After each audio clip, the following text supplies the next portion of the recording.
View রেজাল্টে tap করলে চলে আসবে আপনার সকল সাবজেক্টের রেজাল্ট। আসসালামু আলাইকুম বন্ধুরা, রেজাল্ট দেখার সময় হলে বাংলাদেশের সার্ভার ডাউন। এর ফলে অনেকেরই রেজাল্ট দেখতে অনেক ধরনের সমস্যা ফেস করতে হয়। কোনো ধরনের সমস্যা ছাড়া কিভাবে আপনারা খুব সহজে হাতের ফোন দিয়ে রেজাল্ট দেখবেন তা দেখাবো আজকের ভিডিওতে। সেই জন্য সরাসরি চলে যাবেন গুগল ক্রোম ব্রাউজারে। এখানে এসে সার্চ করবেন eboardresult.com লিখে।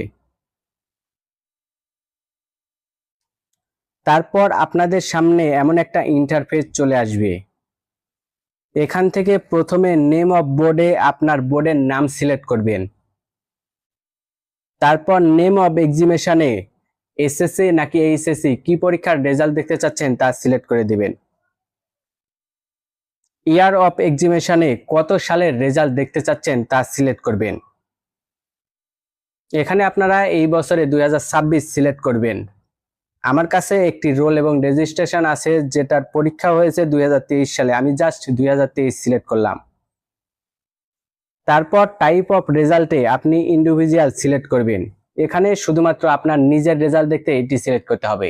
এছাড়াও যদি আপনাদের স্কুলের সবার রেজাল্ট দেখতে চান সেই অপশন এখানে রয়েছে। তো আমি জাস্ট আপনার একক কিভাবে রেজাল্ট দেখবেন তা দেখাচ্ছি। তারপর এখানে রোল এবং রেজিস্ট্রেশন বসিয়ে দিবেন। এগুলো বসাতে বসাতে আমার ভিডিওটি যদি ভালো লাগে তাহলে অবশ্যই লাইক কমেন্ট শেয়ার করবেন এবং আমার চ্যানেলে প্রথম হলে চ্যানেলটাকে সাবস্ক্রাইব করে দিবেন, কারণ আমার চ্যানেলের প্রতিটা ভিডিও আপনাদের কোনো না কোনো কাজে অবশ্যই লাগবে। এবং বন্ধুদের মাঝে শেয়ার করে তাদেরকেও রেজাল্ট দেখার সুযোগ করে দিবেন। তারপর ইমেজে যা লেখা থাকবে এখানে তাই টাইপ করবেন। তারপর ভিউ রেজাল্টে ট্যাপ করলেই সাথে সাথে চলে আসবে আপনার রেজাল্ট ঠিক স্ক্রিনের মতো।